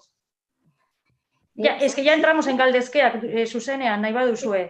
En los anteriores plenos, Eli, lo hemos solicitado en este punto, que para poder hablar de cualquier decreto, para poder hacer aportaciones en cuanto a los decretos, necesitamos, o creemos que necesitamos, poder consultarlos más ágilmente. Por eso lo hemos dicho en este pleno, o sea, en este punto, perdona. Vale, pues por mi parte no hay ningún inconveniente y entiendo que tampoco por parte de Secretaría. Si quiere intervenir Secretaría. Que vengan aquí. No, y a ver, yo nunca he tenido un criterio contrario al acceso a los decretos. Lo único que pido es un poco de orden de que cuando vaya a venir quien sea a ver un decreto, por lo menos que avise. Pero la carpeta está aquí a vuestra disposición, siempre. Online, ¿no? No, nunca he tenido un criterio contrario, vamos. Vale, eta ordun dekretuei buruz, konkretuki zeo zer? Ez? Vale, ordun pasatuko gara ordun galdezkeak, ruegos y preguntas, orain bai. Aizea, daukazu eskua, zutik. Lehengo eskua da, barkatu, ez utzi behar da momentuan, barkatu. Vale. Beñat, bai? Eso no tiene que hacer él, joder. Pesado. Bueno, lehenengo galdera, zuzenean zerbitzuari buruz doa. Historia pitin bat egitea ditik eta gortza ditik, 2019ko lehenengo edo bigarren plenoan honetaz egin genuen galdera bat, nik egin nuen eta Imanolek erantzun zidan, geroztik erregistroren bat egonda, sartuta, hiritarren bat honetaz eskatu egin du. Ondo entzuten zait? Bai. Bai. Bai, apurtxu bat mozten da. Hiritarren batek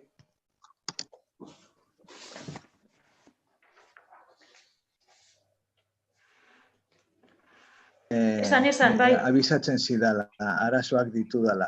Bueno, ordan jarraituko dut. Registroren bat egonda honen inguruan, eta guk dakidala bat, bi, eta 3 osoko bilkuretan eskatu dugu hau berriro berraktibatzea, martxan jartzea berriro. Azkenengo bietan, con el agravante de COVID dagoela, eta ez dugu uste lan handirik suposatzen duela. Kontutan hartu behar da, por ejemplo, erkidegoko ikastetxe publiko guztiak lehiati zuzeneko arretako lehiatia direla hezkuntzarekin zerikusia daukaten gaiak edo puntuak tratatzeko. Eta are gehiago, ikastetxe publiko guztiak horrelakoa badira, are gehiago udaletxeak, ez? Orduan, batzutan esan duzue baietz, aztertuko duzuela, ez dakiz erbakin hor, baina denbora aurrera doa eta ez da gauzatzen.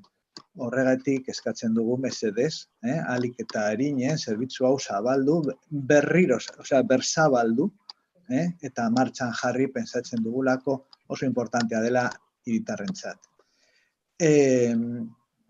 Laburki, gazteleraz, sobre el servicio de atención al ciudadano de Zuzenean, ya en un, no recuerdo si en el primero o el segundo pleno se hizo una pregunta y Manuel respondió.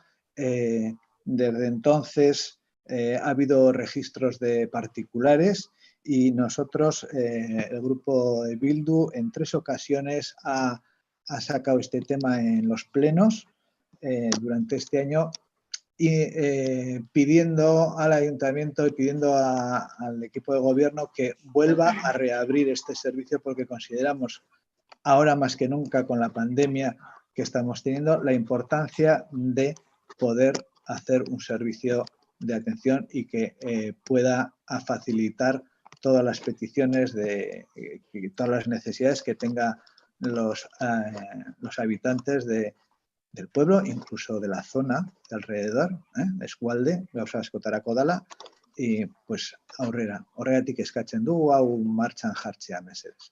Vale? Edo behintzat esan ezetz, baina ja daramagu urte bat eta erdi honekin gora eta bera. Eskerrik asko. Bai, zuri, inkonbieneterik ez baduzu, idazkaritza andereak erantzungo dizut, Beñat.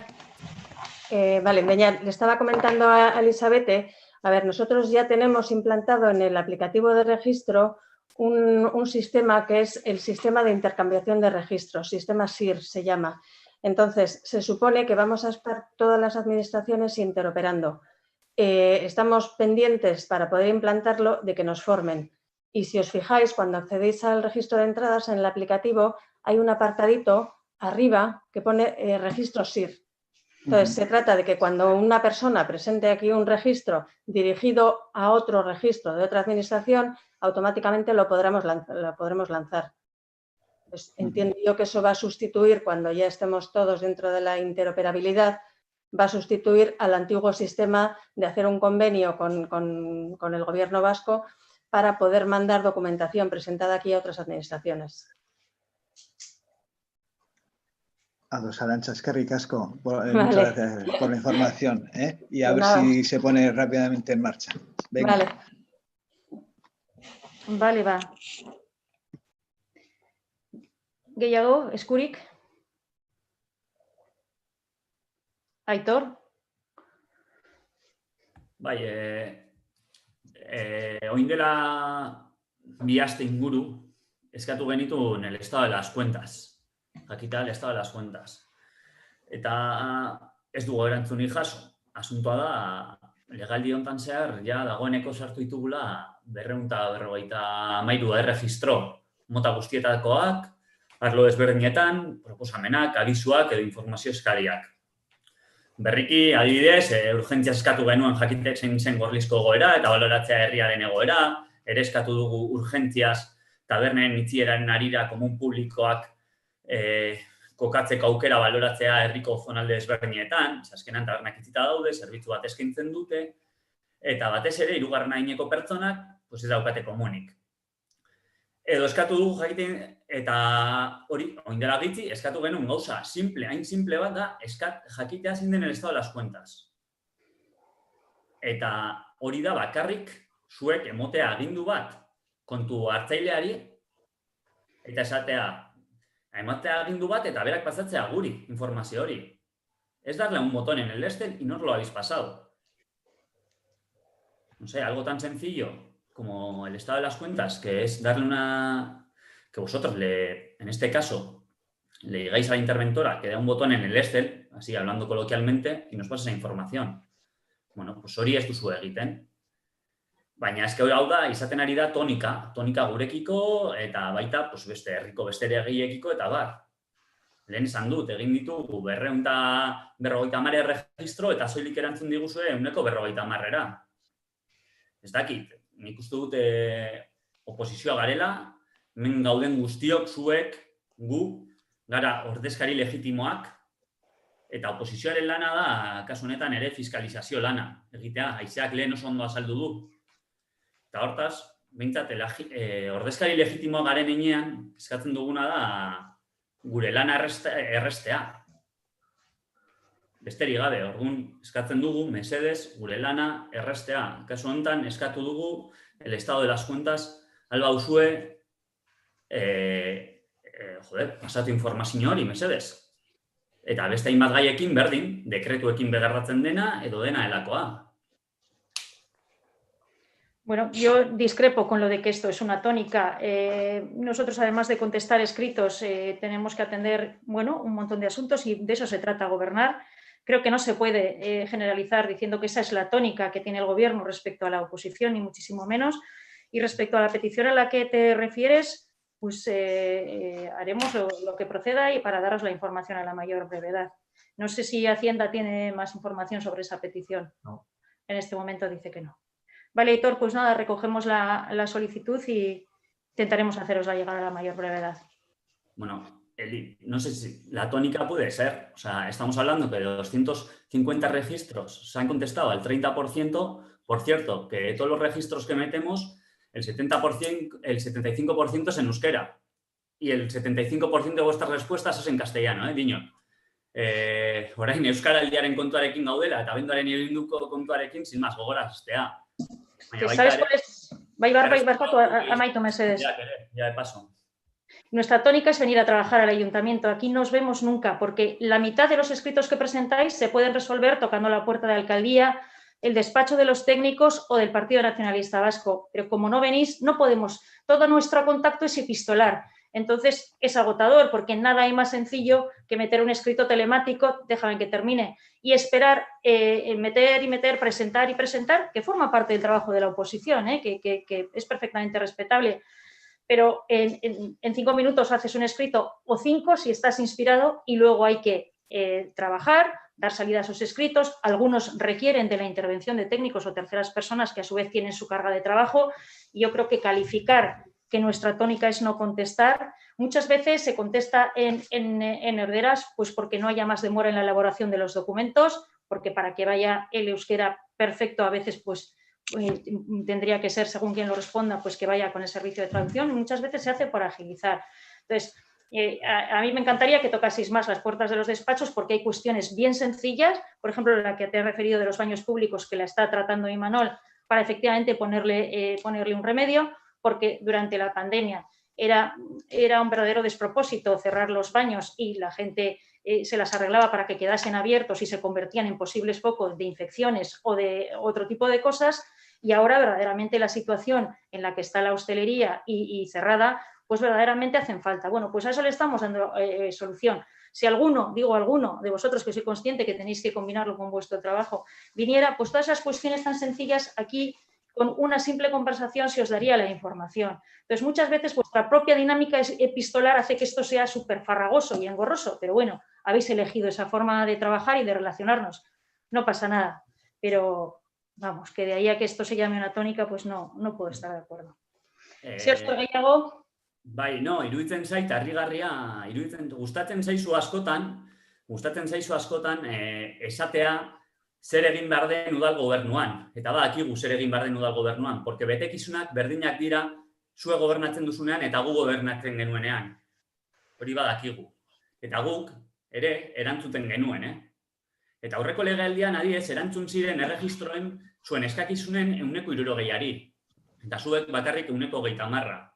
Eta gero gure lana, guk ez gara pertsona liberatuak, guk gure aparte, kontzila, familia, lana, eta gehiagintzen gara aldugun oberen egiten gure lana.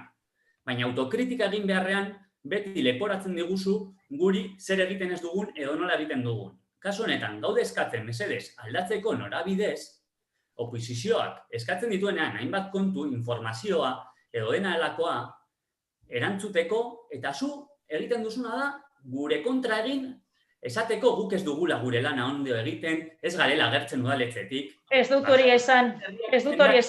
Esan dut egunero gure lana, gure tonika da hemen egotea. Eta gauza asko komentatu behar dugula edo nahi baduzue, baina ez... Utzi bukatzen, mesedez, Eli. Nik esaten duana, Eli, esaten duzu, guk ez garela udaletxera joaten, gure lana ez dugula egiten. Herriko hainbat eragile gure gana datoz. Hainbat proposamen egiten ditugu, datuak hor mahai gainean daude eta jartzen ditugu. Gustatu gehiago edo ez egiten duguna, egiten dugu lan. Eta kontziliatzen dugu gure lan profesionalarekin kasu honetan. Baina mesedez. Eta ez leporatu gure erlazionatzeko formekin. Baina, Aitor, es que egia da. Es que os gusta la relación epistolar así. Os encanta decir, de 365 me habéis contestado 30. ¿Es una cuestión de estadísticas o de trabajo real? ¿Es una cuestión de estadísticas o de relación real política entre los grupos políticos? No. Porque, por ejemplo, vamos, la postura que habéis tenido en relación a la cuestión del euskera y el otro día en la comisión me dejó pasmada. Es decir, que se rechace la propuesta del concejal de euskera en comisión diciendo a ISEA que es que no entiende la propuesta, cuando la propuesta fue clara como el agua, trabajar un texto común y añadirle tanto la visión del COVID-19 de este año, desgraciadamente, y los compromisos adquiridos el año pasado. Decir que no en una comisión EH Bildu que hace bandera del euskera, porque según ISEA el euskera es política, que es tremenda también esa declaración, esa postura de EH Bildu no hay quien la entienda, y la de hoy de la abstención tampoco. Entonces, tenéis una forma de trabajar. Tú me reprochas y nos reprochas cosas. Y cuando te contesto, como no te gusta la respuesta, dices que te echo en cara. Que no. Que esto es muy sencillo. Que nosotros venimos aquí de sol a sol. Es nuestro trabajo. Unos con más tiempo, otros liberados, otros no. Yo comprendo las limitaciones que pueda tener la oposición para ejercer su trabajo. Pero no hay nada más sencillo en este mundo que meter escritos y esperar a que te los contesten. No venís a reuniones. No habéis ido a los foros del euskera. Te guste o no, lo que no te gusta es la crítica, claro, no te gusta la respuesta. Bueno, ¿Seo zer gehiago? Bai, por alusiones me gustaría contestarte, Eli. Venga, y terminamos con este asunto y pasamos a otro ruego, por favor. En las comisiones pasadas, en las que tú no estuviste, así que entiendo que te habrán pasado mal el recado, no es solo que yo no entendiera la propuesta, sino que no había propuesta concreta. En esas comisiones no se llevó el texto que se ha propuesto hoy, Elisabeth, no sé si te han informado bien. Así como Leire nos había pasado con anterioridad la propuesta de texto del 25 de noviembre y nosotras le dimos el ok con anterioridad y después dictaminamos a favor de ese texto, no pudimos hacer lo mismo con el de euskara porque no había propuesta. La propuesta fue in situ decir, vamos a coger el del año pasado y vamos a trabajar sobre eso. Y se suscitó una discusión porque solicitamos el ejemplar del año pasado para poder trabajarlo, porque no lo teníamos en la mano en el momento. Y eso es así, te lo puede confirmar Cristina, que estuvo delante y estuvimos discutiendo sobre el objeto de esas comisiones informativas. Para ser tan sencillo, meter registros y, como tú bien dices, limitarnos a una relación epistolar, qué poco contestas a esos registros. Para hacerlo en 5 minutos, si estás inspirada, debe ser que no sueles estar muy inspirada porque no nos contestas a casi nada. Y después nos tendréis que explicar cuál es la relación del COVID para el fomento del euskara. Porque estáis aquí haciéndoos, como siempre, las víctimas de que no se pueden llevar ciertas cosas a cabo y nos habláis del COVID y vosotras me explicaréis qué tiene que ver el efecto del COVID, en este caso, para traer una propuesta de declaración de la Abendu Akiru. Pues mira, por alusiones, yo no sé cómo crees o cómo trabajarás tú o cómo crees que yo trabajo. Dices, no estuviste en las comisiones, no sé cómo te pasan los recados. A mí no hace falta que me pase recados nadie. Vi las comisiones en directo y vi lo que se llevó a dictaminar, que lo dijo la señora secretaria. Pasamos a dictaminar la propuesta de Iñaki, trabajar el texto del año pasado desde la perspectiva COVID-19 y votasteis en contra. No me hace falta que me pasen recados porque hago mi trabajo, me veo las comisiones y me las veo en directo. ¿Pasamos a otro tema? Solamente una mención. Por un poco ver este tema que ha salido en concreto. Como he comentado previamente, lo he dicho, la intención no era generar hoy más debate de este tema. Creo que hemos podido explicar los procesos cada uno. Cada uno tiene una visión evidentemente distinta.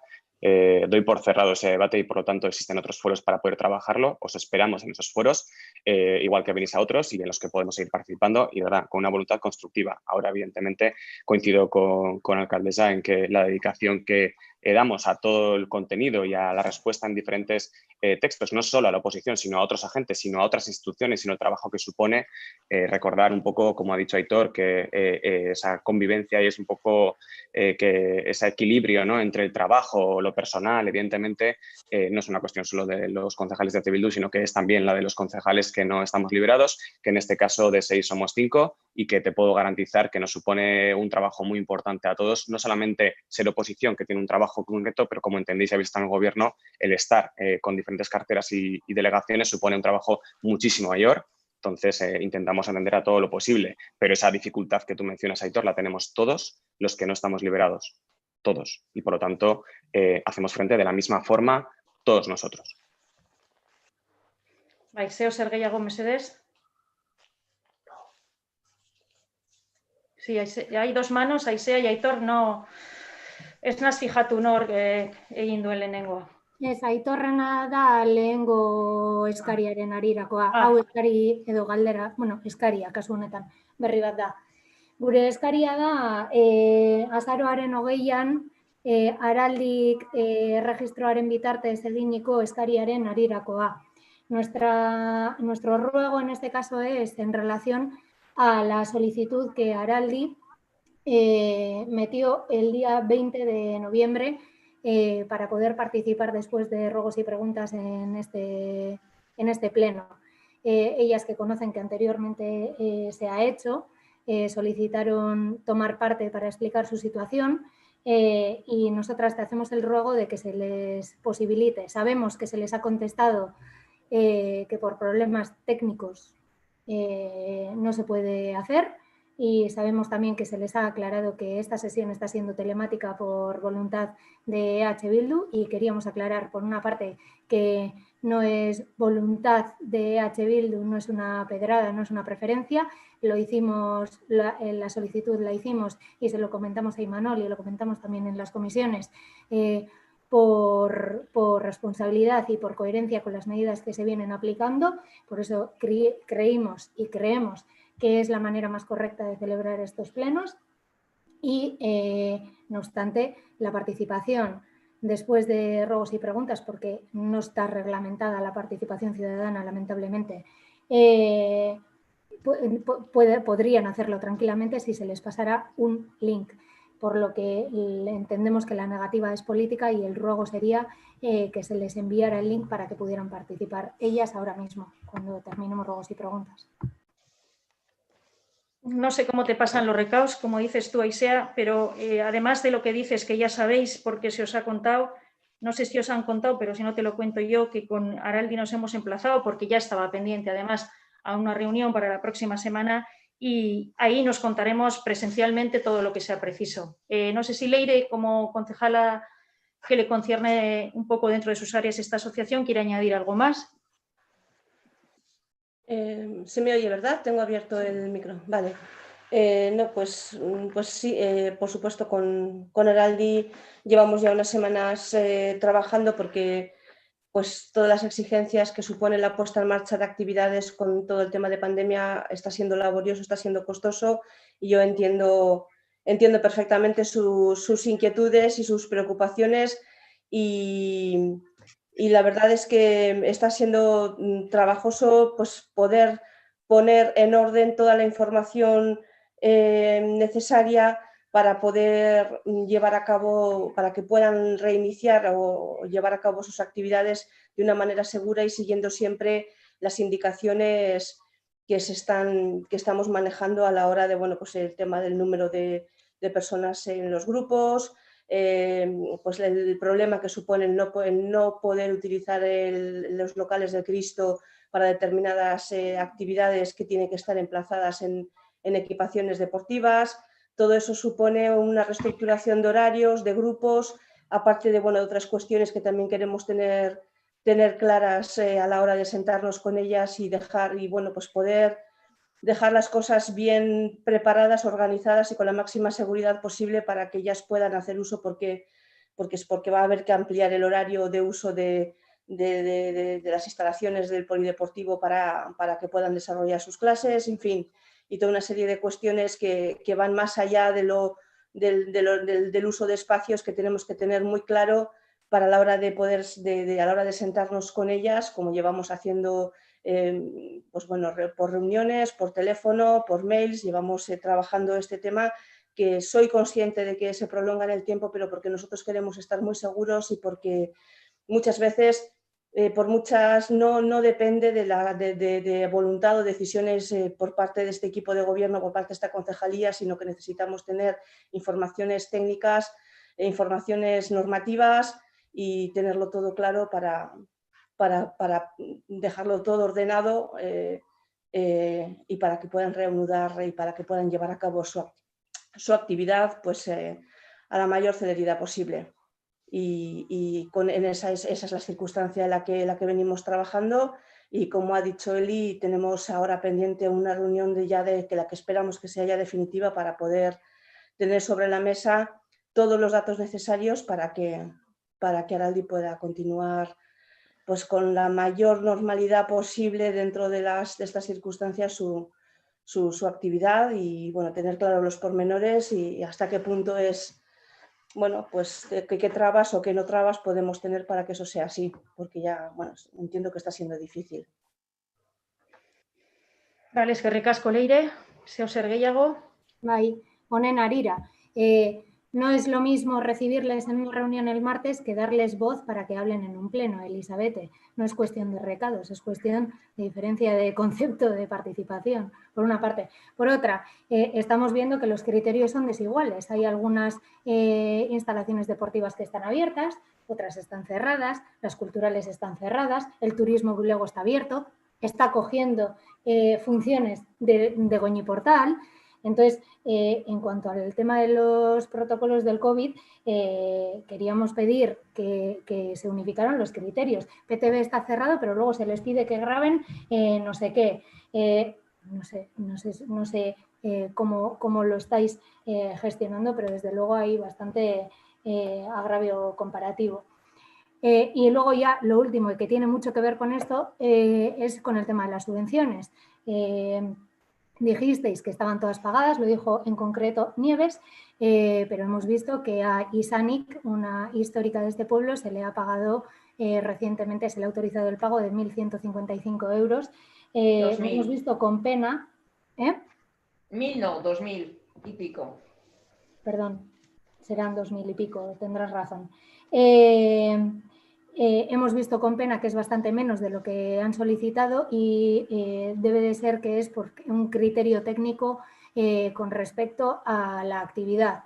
Nosotras lo que pensamos es que, si bien, como es lógico, las niñas de Bielorrusia no han podido venir este verano y por lo tanto eso no se podría justificar, conocemos que ISANIC no solo no ha dejado de trabajar muy mucho, sino que además ha incrementado sus funciones y ha estado mano a mano con Zaintza Sarea, con las personas refugiadas y con otros colectivos vulnerables, y creemos que tendríais que buscarle una solución a esta solicitud, así como a otras que ya se han hecho, como pueden ser los clubes deportivos de mayor envergadura, que han visto mermados sus ingresos económicos por la falta de chosnas este año y que solicitaron una solución. Nos dijiste en el pleno de julio también, creo recordar, que te reunirías con ellos y ellas en septiembre, pero parece ser que tampoco se le ha encontrado solución a ese problema.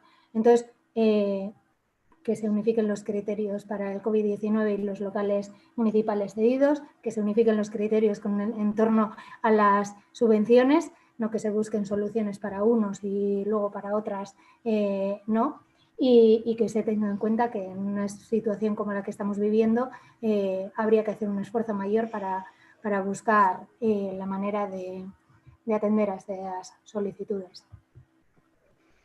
Por partes, porque tiene varias. Perdona, Nieves, ¿querías decir algo? He visto una mano, pero no... Sí, no. Quería, en relación a ISANIC, digo, porque yo estuve presente con la reunión con la técnico de intervención, lógicamente se le ha dado la subvención que le corresponde porque es lo único, o sea, era lo que ellos habían justificado. Por otra parte, quedó abierto de que si tienen otro tipo de gasto o de aquí a diciembre, por supuestísimo, están los 4.000 euros que se les tiene adjudicados. Y así quedó claro. Vale, es que recasco, Nieves. Diego Aisea, en relación a los protocolos COVID, que se unifiquen criterios, pues igual no es posible. Nosotros actuamos conforme a un criterio técnico. Hay una empresa que hemos contratado, Margube, que es la que se está encargando de visitar cada local, como sabéis, cada local deportivo o cultural, y ellos están marcando los criterios con el agravante de que además a veces para cuando han emitido informe han venido nuevas restricciones y por tanto se han requerido nuevas adaptaciones. Nada más lejos de la intención de este gobierno que hacer agravios comparativos con unos o con otros. Algunos, por ejemplo, algunas entidades deportivas han cesado motu propio porque han considerado que no era el momento de tener a chavales y chavalas entrenando y han cesado motu propio la actividad. Y otros, pues ha habido que restringirla o hay, como bien decía Leire, respecto a los criterios de asociaciones culturales como puede ser Arandi, pues hay que ser extremadamente cautelosos porque así lo ha recomendado la empresa y se les ha remitido el informe correspondiente. Entonces, no se busca el agravio comparativo y unificar criterios. Probablemente el único criterio que nos no mueve es el de ser exquisitos con la normativa y por eso delegamos en una empresa que nos dé opinión y que emita los informes correspondientes. Sobre las subvenciones a las que te has referido, a la de ISANIC, se les ha atendido en numerosas ocasiones, tanto por las dos concejalas, tanto por Nieves como por Leire, y efectivamente ha habido grupos que han cobrado, y no solamente ellos, unas cantidades diferentes a las inicialmente solicitadas en virtud de los gastos acreditados. Ya lo ha explicado Nieves, con la puerta abierta que han dejado a la justificación de otros gastos que serán atendidos. En cuanto a los clubes deportivos que no pudieron poner porque no ha habido fiestas para nadie, chosnas, se ha tenido varias reuniones con ellos y se está buscando con la técnico de intervención, quien también les ha recibido, por cierto, y es muy de agradecer, pues la mejor de las soluciones, pero las cosas necesitan también un encaje técnico y esto se les ha explicado a ellos. ¿Se os erguillado? Bueno, en todo caso no era verdad entonces que todas las subvenciones estaban pagadas por una parte y por otra siempre aludís, y está bien hecho al criterio técnico, está muy bien hecho, pero estamos a 26 de noviembre y a lo mejor la solución a este problema requeriría de decisiones políticas. No sé. Las decisiones políticas que tengan que ver con COVID van a estar directamente relacionadas con lo que nos ha... Creemos, Elisabeth, que a lo mejor sería momento de buscar y trabajar conjuntamente con intervención, con esas asociaciones, nuevas maneras. Creemos que eso es un criterio político no técnico. No estoy diciendo que el político supera al técnico, estoy diciendo que aparte de los criterios técnicos, que me hablas de Margube y me hablas de intervención, sería bueno que vosotras, que como dice Ortúzar, estáis gobernando para lo bueno y para lo malo, vosotras estuvierais trabajando para buscar una solución a este tipo de cuestiones, pues con la que está cayendo es muy difícil para todo el mundo, no solo para vosotras que estáis gobernando. Igual crees que la encomienda no es una acción política preocuparse por llevar los protocolos de la manera más exquisita posible y encomendarlo a una empresa profesional. No es un criterio político querer atender las solicitudes de los clubes que no han podido tener ciertos ingresos porque hemos tenido no fiestas. Eso es criterio político. ¿Guillago? No, y criterio político es recibirles tantas veces como han sido posibles, tanto en este caso como esta Leire como yo, y efectivamente cuando yo dije que ya estaban pagadas eran las que habían presentado. Si tú no presentas como es debido o no presentas gastos y lo inflas con otros sujetos o algo que no le corresponde a esa subvención, pues lógicamente se retrasa. Y se ha revisado y así ha sido. Vale. Aitor. No, una matización. Se habla de criterios políticos, es intentar dar salida a las subvenciones de los clubes deportivos y justo creo que además hice yo la intervención en nombre de H. Bildu en aquel pleno, pero hace 2 plenos, hubo un pleno, se hizo una modificación de crédito de 1 millón de euros y os avisamos que había clubes deportivos que este año no habían podido poner chosna y que se les podía tener en cuenta por la situación económica que estaban pasando y no les hicisteis ni caso. No les hicisteis ni caso, pero es que no lo avisamos solo en ese pleno, ya lo avisamos en el paquete de medidas que os presentamos en julio, al que no tuvimos ningún tipo de respuesta. También en julio os dijimos, igual es el momento de reunirse con las asociaciones, con todas, ya sean deportivas o culturales, para decirles cuáles van a ser los criterios técnicos que va a seguir el ayuntamiento y que de cierta manera, ¿no?, que tengan algo claro. Porque claro, las asociaciones en mayo, en junio, empezaron a mandar protocolos para poder abrir sus locales. Y desde el ayuntamiento se les mandó que hagan correcciones. Hacen las correcciones y le dicen, en agosto les volvéis estamos hablando desde mayo a agosto, y en agosto les volvéis a decir, no, espera, que ahora viene una asociación, cuando les habéis dicho que hagan correcciones a los protocolos que ya habían presentado. No, esperar, que ahora viene una empresa que va a mirar vuestros protocolos. No. Vale, viene esa empresa, hacen algunas asociaciones, hacen las correcciones, la empresa les da el visto bueno y les chapáis otra vez el local. Oye, lo que estamos solicitando, no estamos pidiendo nada del otro mundo, lo que estamos diciendo es que hay unos criterios serios. Lo que no se puede estar mareando las asociaciones, para atrás y para adelante. No se marea, Aitor. Os he dicho que, bueno, creo que no es necesario decir que la situación es tan cambiante de un día a otro que los propios protocolos y a la propia empresa nos vemos en la obligación de solicitarle nuevos criterios o si ha cambiado alguno o se debe tener algo en cuenta y hay que notificarlo a las asociaciones. ¿Es engorroso? ¿Es incómodo? A algunos, pues lógicamente, no les gusta porque interfiere en su actividad, pues lo entendemos perfectamente, pero nuestra responsabilidad como gobierno es intentar que en esos locales que son municipales y que están cedidos a asociaciones, la actividad sea el 100% segura, no lo hay, pero lo más segura que se pueda. Otra cosa, dices que en el pleno de septiembre en el que se habló de esa modificación de créditos no hicimos ni caso. Y creo recordar que ya en esa fecha teníamos ya concertada la primera cita con estos clubes que habían pedido. Eso de que no les hicimos ni caso, pues que lo decís con una ligereza que si no se os rebate, la gente se lo puede creer. Y hemos estado ya varias veces con ellos, incluidos con la propia interventora, para buscar una solución y para que entiendan los pasos que requiere atender ese tipo de peticiones. Gehiago? Ez? Badirudi amaitu dugula, eskerrik asko guztioi, eta hurrengora. Gabon. Gabon, bai.